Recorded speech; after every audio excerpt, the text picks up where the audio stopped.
This interesting car is 1951 Allard, and it has a history that's denoted right here on the plaque. Notice that it was delivered to the United States without an engine, and a 331 cubic inch Cadillac V8 was installed.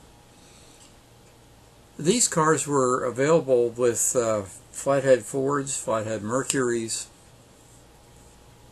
So, and it was an interesting attempt to make inroads into the American market with American V8s. Notice the Buick-style portholes there on the side.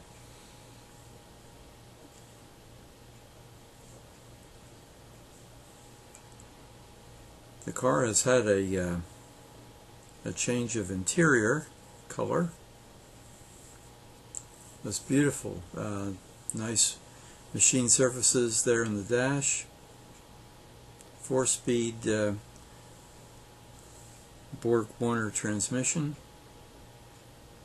And you notice it's left-hand drive. Some are, of course, produced with right-hand drive.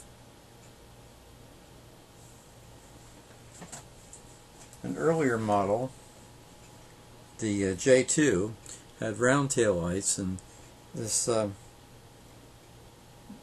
model, the K2, had these rectangular ones.